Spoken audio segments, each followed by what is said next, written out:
This is day one of our unit on the Great War, World War, the war to end all wars.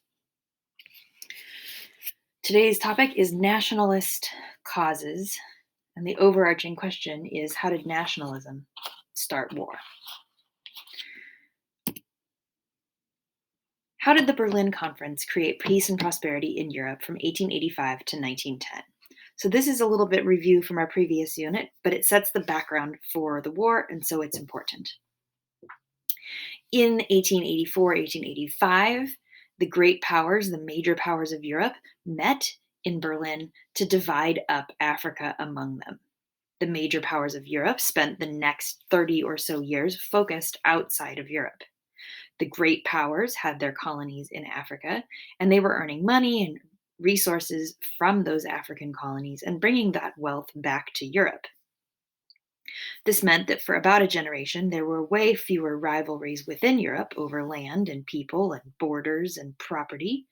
And national pride increased in this time period because the colonies gave each of these nations a sense of pride in their accomplishments.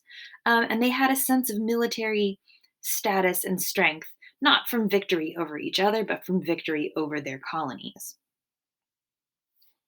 This led to a period of peace in Europe because all of the militaristic elements of culture were focused outwards onto Africa and the colonies. And it created prosperity because the wealth generated from those colonies flowed largely back into Europe itself. Nationalism. What is nationalism? Nationalism can be represented in lots of ways. These are pictures that I've picked to help us remember what nationalism can be. Nationalism is pride in your nationality, and your nationality is related to a nation or national identity, country, something like that. Often, nationalities make nation states, but sometimes they don't. A nationality is a group of people that shares a common tradition of food, common music, language, clothing, religion, customs, things like the way you display your religiosity by wearing certain hats or certain clothes, the carrying of certain flags, the participating in certain celebrations, wearing certain clothing at weddings, at festivals, etc. This can be a really good thing. It can give people a feeling of unity, a feeling of pride, a feeling of belonging, and a feeling of being part of something larger than themselves. However, nationalism can be bad. It can cause people to exclude those from other groups. It can cause people to judge others as inauthentically part of that nationality. It can lead to xenophobia, the fear of immigrants or discrimination against immigrants. It can lead to Islamophobia or anti Semitism, judgment based on religion. Nationalism can cause people also to ignore problems within their own culture. It causes them to focus on the other as different. And it also becomes inappropriate in a nationalist setting to criticize your own culture or your nation. Often it leads to discrimination, anti immigrant attitudes, and blaming of the minority groups within societies, scapegoating those who are different, those who are inauthentic, people who are not sufficiently part of the nationality are seen as questionable and can be excluded or ostracized. So, in history, in this time period, say 1910, how did nationalism in empires of Austria Hungary and the Ottoman Empire cause division? These two empires are outlined on this map. Austria Hungary, let's look at that one primarily, circled in red. Inside of Austria Hungary, there are several nationalities. Czechs and Slovaks speak Slavic languages, but they're two completely different nationalities historically. They have different cultures, different traditions, different foods. Austrians are Germanic speaking. Hungarians speak a completely different language, Hungarian.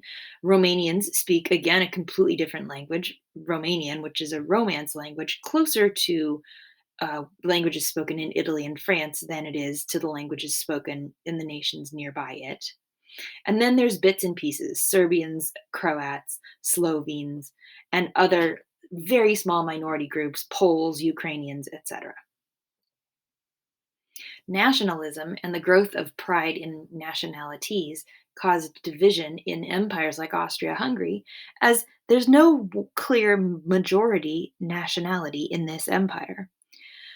For a while, that was a strength, but after a while, it became a force for division. What is the culture of the Austro Hungarian Empire? Is it Hungarian? Is it Austrian? The name of the empire itself even is hyphenated Austro Hungarian. So, and how much power culturally or socially are Romanians or Slovaks going to have in the Austro Hungarian Empire? It's really an open question. The Ottoman Empire, outlined in green, has very similar problems.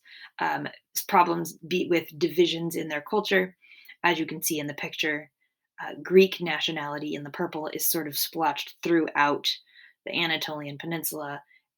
The purple and the green are kind of mixed together. And then the Bulgarians in the brownish color is mixed with the green as well. This leads to problems. This leads to divisions. It leads people to be suspicious. These empires were inside of Europe.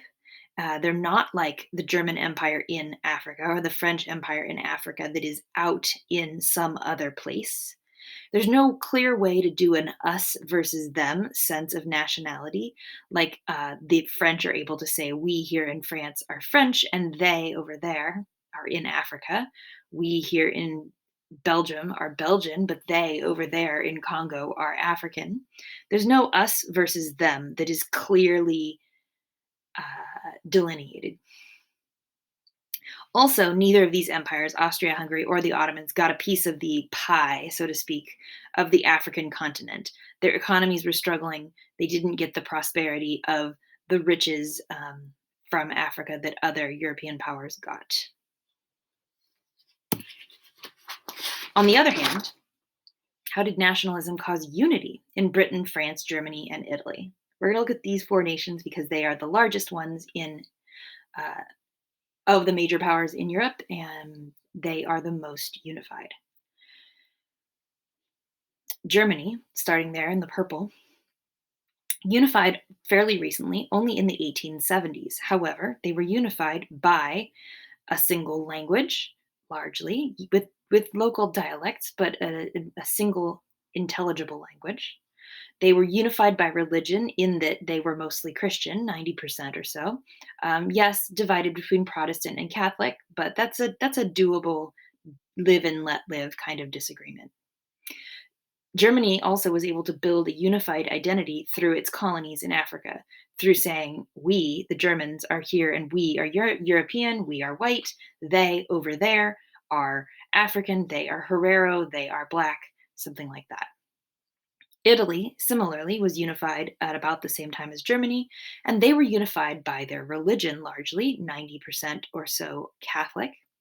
Italy has clear geographic boundaries, mostly surrounded by water and mountains. And Italy had its own mini empire in Africa. Italians were unified by their history, by their geography, by ancient Rome, by the Renaissance, and all of these shared experiences. Speaking of history, France, outlined in orange or yellow, also had a shared history. They had the shared history of the kings of France, but they also had the shared history of the French Revolution and Napoleon and their pride in Frenchness in bringing that revolution to the world as they saw it.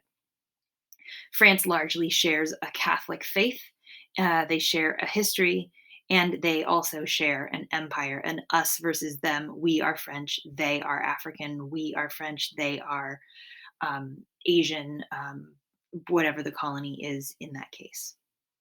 And Britain, last but not least, they're unified largely by geography, their islands. The English, the Scottish, the Irish, and the Welsh have their issues with each other, but the British Isles are unified by geography. The Anglican religion unifies them, and even those that are not Anglican are all firmly some kind of Christian in this time period. They're unified by language, the English language itself, and the empire, the British Empire, is something that all of the British Isles are pretty proud of.